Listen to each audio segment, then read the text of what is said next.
Herðu, við höfum verið að ræða íslenskuna hérna undanfarið í svona frá ýmsum sjónarhornum og við ætlum að halda því hérna áfram og hingað er kominn Ólafur G. Skúlason sem er framkvæmdastjóri hjúkrunar á Landspítalanum og ástæðan fyrir að mér langar að heyri þér er að þið auglýstuð hérna að til þess að fá vinnu hjá ykkur að þá yrði maður að kunna íslensku upp á B2. Já, svona almennt. Já, einmitt. Og hvað er ég góður í íslensku ef ég kann íslensku upp á B2? Þá ertu að tala svona eins og við erum að tala saman núna, sko. Þú ert með þennan skilning og getur haldið upp í samræðum, en þú ert kannski ekki alveg með, hvað maður að segja, blæbyrðin á hreinu og þetta sem að þú ert að túlka kannski svona, hérna... Ég tala alvarlega hlut en ég get ekki verið fyndin á íslensku. Já, eiginlega. Og eins og ég fann bara þegar ég var í Noregi, sko. Ég get talað en ég get ekki sagt brandara og það skildist vel, sko. Það er rosa gaman þegar mann er tekst fyrst að segja brandara á öðru tungumáli. Já, það er alveg rétt. Það er stórkostur árangur. En ég meina þar leiðandi, þetta er eiginlega nám, til þess að ná þessari leikni, segjum að ég búi ekki á heimilið sem er töluð íslenska. Að þá þarf ég að klára það nám sem er í boði, hérna, til dæmis kennt hérna, íslenska í þessu húsi, hérna, multikulti og svo dósaversmiðan og svo mýmir og eitthvað svona. En það er eiginlega bara upp að þessu sem að þessi námskeið eru. Það vantar svona til þess að maður verði svona almennilega sleipur. Færari, já. Hérna, sko, stefna sem við samþykktum á Landspítalanum, hún gengur út af það að öllu jafna skal starfsfólk spítalans vera með B2 í íslensku. Við erum hægt og rólega að byrja að innlega þetta, þannig að þetta er ekki þannig að bara á morgun verða allir konum með B2 í íslensku. Ekki að morgun verða engin ráðinn ef maður sé búin að ná því? Ekki B2, nei. Það sem við gerum og byrjum að gera er að setja eins vægari kröfur, af því þetta er náttúrulega nýtt. Þannig að við erum með erlend starfsfólk sem hefur ekki þessa hæfni í dag, þannig að það setur þá kröfur okkur á Landspítalanum að skapa þá innviði sem að geri þeim kleift að ná þessari færni. Það sem við byrjum að gera í rauninni er að fyrir hjúkrunarfræðinga og sjúkralega, þá sem svona mestu samskiptunum allan sólarhringinn við sjúklingana, þeir þurfa að vera með A1 í íslensku. Og A1 er svona frekar lága kröfur, það er bara ég heiti Óli og get tala svona einfalda setningar. Ég tala ekki íslensku. Já, ég tala ekki íslensku, já. Þannig að við byrjum á því að þegar við ræðum á spítalan að þá stafa þessa hæfni að meðal við erum að toga þá sem eru þegar í vinnu hjá okkur ofar í íslensku. Við erum með samning við Mými íslensku kennslu og eins og þú réttilega bendir á að þá eru þeim með hæfni kennslu upp ákveðni hæfni. Eftir það er það svolítið mikið samtalið og að við Íslendingar, við þurfum kannski líka svolítið aðeins að taka okkur á því að við viljum svolítið skipta yfir enskuna sjálf. Í staðan fyrir að leyfa erlendu fólki að æfa sig og að þjálfa sig að tala því að þannig lærir nýtt tungumál, samtali og skilningi og svona. Við þurfum aðeins að þá innan spítalans að tækla þetta líka, þú veist að íslenska starfsfólki okkar, að þeir sem eru fæddir hér og tala íslensku á móðumáli, að það sé tilbúið að tala við erlenda starfsfólkið á íslensku. Þessi sameiginlegt átak starfsmannahópsins alls. Já. Til þess að það er það með eins og vandamál í fellaskóla, það sem er hlutfall nemenda, það sem er ekki töluð íslenska heima er orðið svo stórt að skólalóðin er eiginlega hætt að hjálpa þér að læra íslensku. Já, mitt, já. Þannig að þið vilja búa til svona skólalóð sem hjálpar þeim sem að vilja læra. Já, svona stígandi umhverfi sem fyrir fólk til að læra þetta. Já, en ef ég var ráðinn hérna fyrir einhverju síðan og ég er bara rétt næ hérna einum og hvað ætlar að reka mig að það? Nei, alls ekki. Það sem við gerum er að búa til þess að innviði að geta toga viðkomandi upp í hærri færni íslensku og við leggjum okkur það fram með það og við höfum, ef við tölum þetta svolítið út frá hjúkrunarfræðingum og sjúkralegum, það er svona kannski mitt svona sérsvið, að þá höfum við, þegar kemur erlendur hjúkrunarfræðingur til starfa á Landspítalanum í dag, þá fer hann í svona prógram að góðri íslensku sem að tekur 2 ár, sem heitir starfsþróun erlendra hjúkrunarfræðinga og inn í því er svolítið tengt inn í íslensku námi og kennslan líka, þannig að þau fáir svigrúm í vinnunni til að sinna þessu íslensku námi. Þannig að þau læra íslensku í vinnu? Já, til hluti af vinnutímanu þeir að toga upp íslensku. Þegar, en þetta er samt líka, og það er ástæðan fyrir við settum inn í þetta, ef ég er hjúkrunarfræðingur, segjum bara ég sé starfslýsingu A, ég er bara nýr hjúkrunarfræðingur, ég er samt kannski með 5-6 ára reynslu úr hjúkrun erlendis og ætti samkvæmt okkar kerfi að vera svona hjúkrunarfræðingur C. Þetta er A, B, C og D og því lengri inn í stafrófi því meiri færni. Að þá getur ekki, þó ættir heima í hjúkrunarfræðingur D eða C, þá getur ekki farið upp í það fyrir þú nærið ákveðin hæfni íslensku. Því það tungumáli sem tæki til þess að ná þessu sem ég þarf að gera í D. Já, ef þú ert hjúkrunarfræðingur D til dæmis, þá þarf að stýra flóknum fjölskyldufundum að ræða mjög viðkvæm málefni, þarf að geta svarað í síman og rætt flókin málefni þar. Þannig að verkefni þeirra hjúkrunarfræðinga hans öðru en hjúkrunarfræðinga A. Þannig að þú þarft að hafa þessa kunnáttu til að geta sinnt í starfi almennilega. Það eru fólk í dag sem að sinna þessu starfi í dag ekki með nægilega íslensku kunnáttu, en við munum ekki hreyfa við þeim öðru leyti en við ætlum að þá að kenna þeim betur íslensku. En þjóðin það líka að sína okkur smá biðlund, að eins og ég segi áðan að þetta tekur ekki einn dag, þannig að við þurfum að fá smá tækifæri til að þjálfa fólk og þá frekar að sjúklingarnir og aðstandendur og aðrir sem leita til sjúkrahússins hjálpa okkur þá með það, með að tala við bara rólega á íslensku og leyfa þeim að prófa að tala sig áfram og gera mistök. Það er líka hluti af því að tala nýtt tungumál. En núna ætlum við að breyta stefnunni. Áður var þetta þannig og þú nefndir dæmi hjúkrunarfræðingar sem eru kannski að sinna verkefnum sem að samkvæmt nýrri stefnu að þá síður ekki með íslensku hæfnina til að sinna. Það getur verið stundum erfitt að breyta svona stefnu að því að segjum að ég sé búin að vera að vinna hjá okkur í 10 ár og ég kemst upp með einhvern veginn eða bara strandað í íslensku náminu. Og það getur verið hættulegt. Ég held að Íslendingar sem hafa verið erlendist ekki þetta líka, sko, ef að þú ert ekki nógu bara ákafur í upphafi, að þá getur þetta orðið ansi löng ganga hjá þér. Af því að sumuleyti þá ertu búin að aðlaga allt umhverfið að því að þú talar mjög takmarkað. Og þú einhvern veginn kemst upp með það og við erum það er erfitt að kenna gömlum hunda að sita og eitthvað svona. Er þetta eitthvað svona til eitthvað triks í þessu að örva þann sem er kannski búin að vera að vinna hjá okkur í 7 ár og er ekkert sérstakur íslensku? Það getur erfiður að örva hann heldur það sem er að sækja hjá þér. Það er alveg rétt hjá þér og eins og betur fer og við sjáum það að starfsfólki okkar þeir sem flytja til Íslands og er að vinna í heilbrigðiskerfinu, þetta er fólk með mikinn metnað.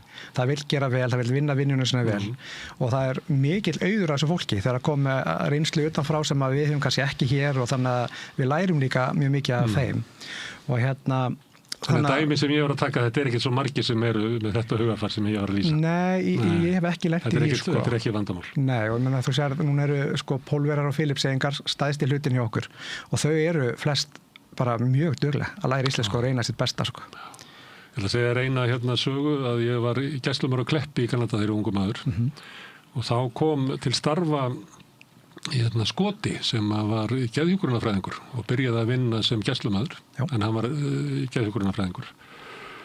Og ég fylgdist með hann að læra íslensku og hann var með allt öðruvísi heila en ég því hann var alveg ótrúlega fljótur að ná íslensku. Og ég talaði alltaf við hann íslensku og hugsaði ekkert svo mikið um það. En hann kom til mín löngu seinna, 10-15 ára seinna og þakkaði mér sérstaklega fyrir það að hafa talað við sig íslensku. Því hann hefði lent í þessu vandræðum sem þú ert að lýsa, að fólk var að svissa yfir í enskuna, því hann var Skoti, þannig að auðvelt að svissa þar. Það er ekki verið að hittast í 3. tungumálinu. En hann vildi þakka mér alveg sérstaklega fyrir að hafa hjálpað sér að og síðan hef ég reynt að hafa orða hans fyrir því og ég reyni að hanga á íslenskunni nema ég sé næstu bara sérstaklega beðin um það að svissa. Stundum talaði ég íslensku og viðkomandi talar ensku af því hann skilur íslensku, við þekkjum það bara sjálf að við erum fljótar að skilja tungumálin heldur en að geta talað þau og ég tala ekki um að skrifa þau. Þannig að það er oft svona form sem að geta verið á þessu. Maður sé líka þau þau móðgast ekki þegar maður spyr þau skilur hvað ég er að segja og þau þora að spurja mann, getur endurtekið þetta ensku bara að tryggja að ég hef skilið það sem þetta að segja og við þurfum þá líka bara að hafa svolítið þolinmæðina fyrir okkur í því að eins og við gerum sjálf, þess að bara og það er bara endurtekur það sem þú segir. Akkurat, og þannig að ég held að þetta verði ekki endilega vandamál sem þú lýsir með einhver sem er komin í D-staðni bara þar. Herðu, ástæðan fyrir þessu er til þess að geta veitt sjúklingum betri þjónustu. Hverjir eru annmarkanir á því frá sjónarhóli sjúklingana þeirra stöðu þegar að starfsfólkið er ekki fært í íslensku? Já, það er alltaf kynslóðamunur þarna. Eldri kynslóðin er kannski ekki alveg mjög sleip í ensku og meðan kannski yngri íslendingar í dag eru mjög sleipir í ensku. Þannig að það að að vera veikur og þó þú sérst kannski jafnvel mjög sleipur í ensku. Það finnst þér erfitt að lýsa þinni líðan og verkjum og bara hvernig, heilsunni þinni á ensku, þó talir það nákvæmlega. Kannski ertu bara B2 í ensku, sko. Já, ég meina, kannski ertu bara A1 í ensku, sko. Og þannig að það þarf að vera svolítið þannig að þú getur kannski tjáðið á þínu tungumáli. Og Er það metið að það sé bara örugara?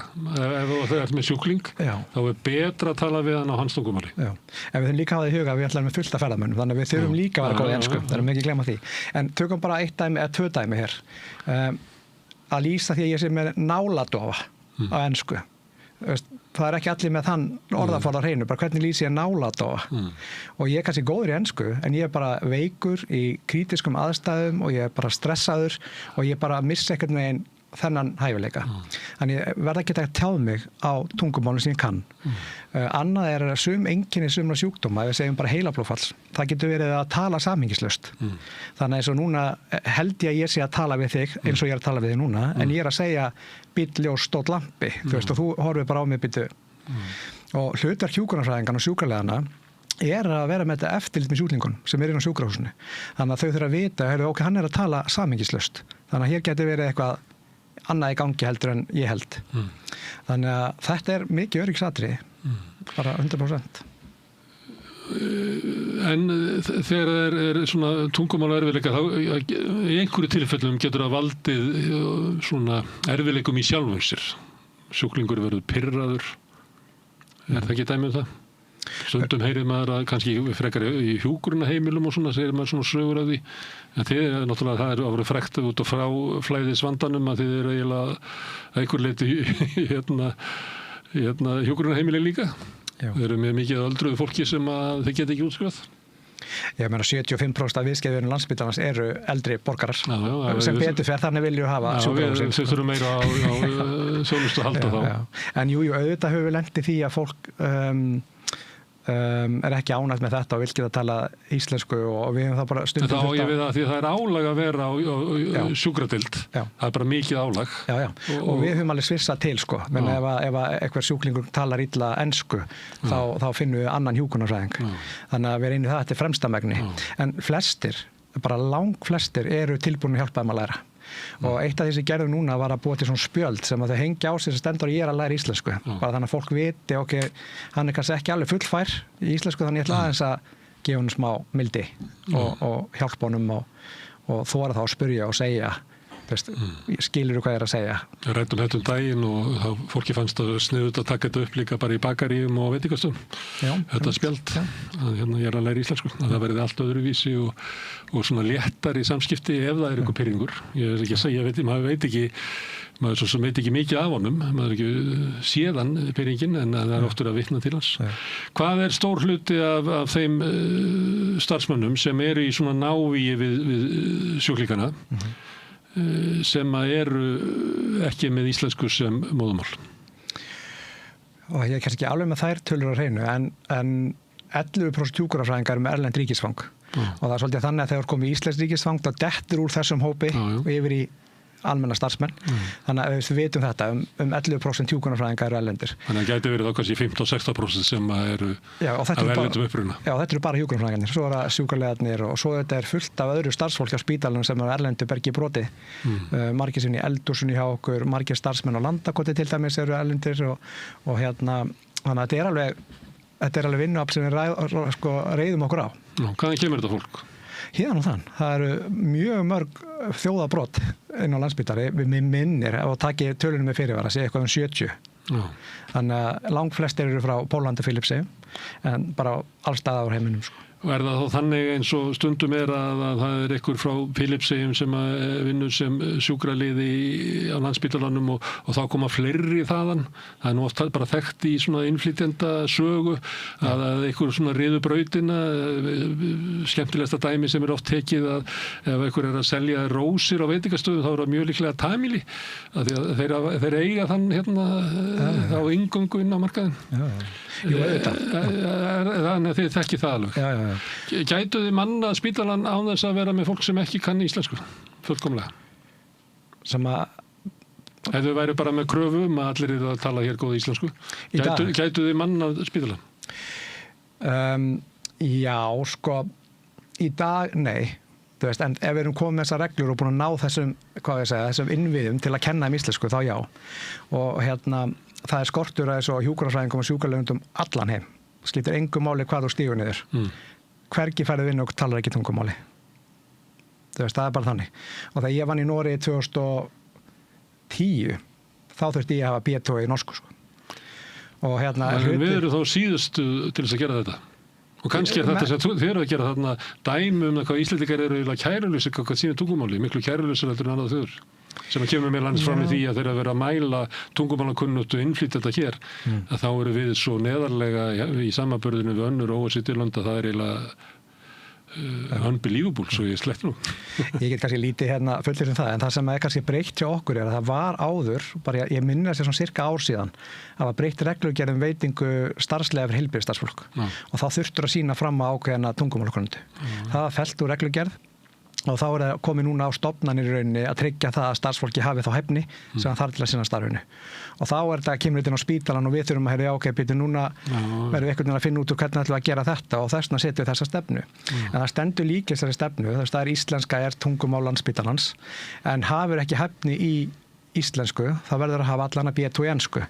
Og það má tala saman á ensku, hafur ekki hæfni til að tala íslensku. Og það má ekki tala saman önnur tungumál. Og þegar við höfum líka lent í því að það er kannski... Þannig að tveir frá Filippseyjum ekki tala sína á milli á Filippseyjum? Ekki þeir eru að sinna sjúklingum eða þá þeir eru í sameiginlegu starfsmannarými. Ef þeir fara fram á gangin og vilja tala saman eitthvað, þá er það allt í góðu. Í sínu frítíma eða kaffitíma? Já, en sko, ef þú ert innan annað fólk, þá ættur að tala tungumál sem við skiljum. Og þetta er bara, þú veist, maður er kannski að vinna og maður er svona eitthvað að tala saman og við erum að tala saman eitthvað allt annað og svo fyrir við að hlæja og ég veit ekkert hvað það tala og verður kvíðinn og óöruggur og held bara heimlega sig að hlæja mér eða einhverjum öðrum og þá ekki að setja neitt í þá stöðu, hvorki starfsfólki okkar eða sjúklingan okkar. Þannig að þetta er svona ákveðin bara svona, hvað maður segja, menningabreiting hjá okkur, þetta eru reglurnar, sko. Var þetta regla líka í Noregi þegar þú varst? Í Noregi máttu ekki tala ensku. Máttu ekki tala ensku? Nei, það var bara norska. Og við máttum ekki einu sinni tala saman í kaffilíðinu á íslensku, sko. Við erum að tala saman á norsku. Hvað finnst þér það? Þetta er oflangt gengið? Já, sko, já og nei, sko, kannski þú ert komið með þessa reglu og búin að vera með mörg ár og þá er þetta bara sjálfsögð krafa. Ekki þegar mér finnst það svolítið langt gengið svo við myndum setja þessa reglu í dag bara, þú verður að tala íslensku sama hvað. 3 ár eða 4 ár? Já, einhver ár allavega. Og maður þarf náttúrulega að segja, maður þarf að sýna fólki mildi, íslensku kennarinn okkar sagði einhverju myndbandi daginn, þetta er ekki erfið tungumál í rauninni. Þú veist, ef þú ætlar að læra hana, þá gengur það frekar vel, sko, ef þú ásetuð að læra hana. Auðvitað er þetta mjög örgulega einstaklisbundi, ég á kannski að læra tungumál. Tölvöld talað við innflytjendur íslensku og þeir segja þetta alltaf. Auðvitað er þetta að benda á einhverju atriði í íslenskunni sem eru erfið, en það eru öll tungumál með svoleiðis. Það er ekkert tungumál sem bara er auðvelt. Það er stórlega ofmetið hjá Íslendingum hvað íslenskan er erfið að læra. Já, örgulega. Þannig að kannski að því að þetta var í lögum, svo þetta fellt úr lögum og þá verið þið að bregðast við. Já, reglugerð, já. Þannig að sömuleyti þá er þetta ekkert svo merkilegt að þið séu að þessu. Það er eiginlega merkilegra á hverju ríki felldund úr reglugerð. Ég ætti að finna einhvern í ráðuneytinu. Já, það er ekkert við hlust að pæla af hverju verið að gera þetta, sko. Það er breytingin, ekki það sem þið eru að gera. Já, en við ákváðum bara, nú er þetta verkefni komið til okkar, en við ætlum að gera þetta bara vel og hafa svolítið metna í þessu og gera þetta líka fallega, þannig séum ekki að gera lítið úr neinum eða einhverja öfgar, við byrjum bara hægt og rólega, það tekur okkur einhver ár að innleiða þetta algjörlega kerfi hjá okkur. Þannig að við erum bara svolítið stolt af þessu. Og það sem er kannski best í þessu er að þegar við byggum til hennan hóp af starfsfólki að vinna þessa stefnu, þá höfum við náttúrulega erlend starfsfólk með í þessu og það kallaði sjálft eftir hverjar eru kröfurnar, hvaða væntingar hafið til okkar, hvað eigum við að kunna og það er bara þá gott að við séum þá skýr með það, bara þetta eru kröfurnar og þú þarfst að hafa þetta til að geta gert þetta. Og ég er bara, ég er ánægð með þetta. Það er líka mín reynsla af samtölum við innflytjendur íslensku að þeir eiginlega finnst mér stundum ganga lengra í því að eigi að setja kröfur íslensku þekkingu. Og kannski að því að maður er kannski frekar að tala við þá sem hafa náðu ykkur í leikni að þá vilja kannski að það sé viðurkennt að þessu stand sitt ekki við sama borð og sá sem kann ekkert og kannski vill ekki læra. Má ég spyrja þess svona borgara í samfélaginu, hefur þú áhyggjur af íslenskunni? Já, sem íslenskur sko bara þegn og það er kannski líka, ég er náttúrulega á ólinga og þegar maður heyrir þau tala það er maður alveg, heyrðu, hérna maður segir þetta svona þú veist, og þetta er samt eins og við á mínu heimili við tölum bara íslensku og börnin mín eru alin upp með ömmu svona afa og bara svona típisku íslensku heimili það er samt einhvern veginn orðin svolítið hnignun í tungumálinu og kannski með tilkomu allar þessar samfélagsmiðla og sjónvarpa og ensku, sjónvarp er alltaf ensku mjög ensku skotin íslenska já, ég meina ég ætla að taka sturtu ég ætla að sofa inn en ekki út svona frasar sem þýðast, beinþýðast úr ensku tungumáli yfir íslensku, setningaskipan, annað. Og eitt til að heyri á ungu fólki að það þýðir yfir í enskuna, eins og enskan sé sko frummálið, til þess að vita hver raunveruleg merking orðsins er, íslenska orðsins, að þá kemur enska orðið. Þetta finnst mér vera svona, ég heyri þetta hjá yngra fólki. Og svo heyri maður líka að bara svona hrynjandinn og áherslunar eru byrjar að breytast. Hún hljómar öðruvísi í íslenskan á yngra fólki heldur en eldra. En svo það maður örugglega einhver staðar að vera með einhverja málamiðlanir, ég meina tungumál þróast með tímanum og eins og íslensku fræðingar sem að segja, meina mér langar, er það orðið eðlilegt? Eða mig langar, er þetta, þegar maður var lítill það var bara að slegja á puttan á manni, maður sagði hérna mér langar. Þetta núna heyrir maður þetta oftar heldur en hitt, myndi ég segja, finnst mér. Og til íslenska fræðingar sem segja að ef það er sleppt lausu, að þá myndu tungumálið þróast þangað, að fólk segir mér langar. Já. Vegna þess að það, á þarlegend er það líklega bara eðlilegra, þannig að þá er eiginlega spurningin af hverju eru við að reyna að halda tungumálinu, eyða orkunni í það. Okkur sleppum við þess ekki bara og reynum að verja, en ég kann ekki. Nei, ég er svo sem engin íslensku fræðingur en auðvitað sem íslendingur bara þá vil ég auðvitað að við varðveitum tungumál okkar og menninguna sem henni fylgir og við mögum kannski ekki tapa okkur í því að fara breytin of mikið og nú er ég að tala sem bara ég Hvað varstu lengi í Noregi? Ég fór bara sporatist í 5 ár fór alltaf í mánuði einu Þannig að þú varst pendlari Akkurat, á góður íslensku En fannst þið munur á því hvernig norðmennirnir halda utan sína menningu og sitt tungumál og við að ég er svolítið að velta fyrir mér stundu finnst mér að maður ætti að hugsa kannski er við bara kærulusari gagnvart íslenskunni og teljum þetta einhvern veginn reddist með einhverjum hætti og horfum ekki á það hvað aðra þjóðir umverulega leggja tölvört á sig til þess að viðhalda þessu. Ég kannski get illa svara þess að þegar ég var eiginlega bara í harki. Ég var ekkert eitthvað að sökka mér í norska menningu. Nei, maður var svolítið mikið að vinna með hjúkrafræðingum. Maður einnig vaktinni var normaðurinn var vaktstjóri. Svo voru við Íslendingar, Færeyingar, Svíjar og Finnar á vaktinni. Það var engin normaður annar. Það er náttúrulega... En allir töluðu norsku. Allir töluðu norsku. Svíjarnir fengu að tala sænsku. Og þeir hafa svolítið afli að draga fólk inn í heilbrigðisþjónustu alls staðar í heiminum. Já. Heldur að við höfum minna afl en ef að það er allir í samkeppni hjúkrunarfræðinga og sjúkralega alls þar í heiminum. Óttastu að Íslendingarnir hafi ekki nógu mikið aðdráttarafl? Nei, það sem maður heyrir er að það er komið vel fram í starfsfólki í Íslandi, því líður vel á Íslandi, þeir finnst við búa vel þó okkur finnst það sjálfum kannski stundum ekki nógu gott, þá finnst mjög mikið erlendu starfsfólkinu mjög gott að búa hér og gott að vinna á Landspítalanum og það er náttúrulega gott að vinna á Landspítalanum. Það sem kannski áhyggjur sem kom upp með þessari íslensku stefnu, það voru amerískir hjúkrunarfræðingar sem hefur svolítið ágjörð þeir eru bara hreinlega reknir. Af því að hefði svona regla verið sett í einhverjum amerískum spítala þá hefði bara verið fleygt út. Íslendingar erum ekki svona. Við erum miklu mildari og eitthvað neginn svona, já, við hugsum vel fólki okkar í Íslandi og ég hef þetta spyrst út eins og spyrða það, er eitthvað vinur sem heyrir í vini og maður sér þetta og kannski nærtækasta dæmi sem ég þarna ég er skurðhjúkrunarfræðingur í grunninn og við höfum verið að fá inn filipiska skurðhjúkrunarfræðinga sem að koma frá arabísku fursta-löndunum og þar er komið fram við þau bara svo þræla þannig að leið og einn kom og sagði bara hér er svona að vinna og launin eru svona og þá komu fleiri og allt er þetta harðdulegt fólk eldklárt Herðu, en þetta ákvörðun ykkar hefur vakið svo athygli. Já. Hefur þið fengið góð viðbrögð eða blönduð eða? Ég hef aðalega fengið eiginlega bara jákvæð viðbrögð. Það er kannski einmitt, þú spurðir áðan, hvernig það gengur erfiðlega að manna spítalann og þetta mun ekki ganga. Það er þess sem við byrjum á fólkinu sem er að vinna með sjúklingunum. Svo færum við þetta lengra og lengra inn í spítalann í hinn störfin sem eru kannski svona ósérhæfðari. Ræstingar, eldhús, birgðahald og annað sem er borið uppi víða af erlendu starfsfólki. Það verður svona aðeins minni kröfur þar til að byrja með, en ég hef ekki ágjörð af því að þetta valdi náfengi manna spítalann. Þetta eru einu áhyggjurnar sem ég hef fengið til mín.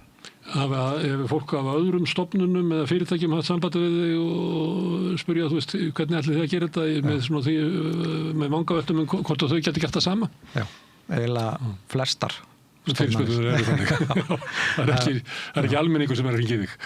Jú, og fengið skilaboð frá almenningi og almennt eru bæði frá erlendu fólki og íslensku fólki og allir eru jákvæðir.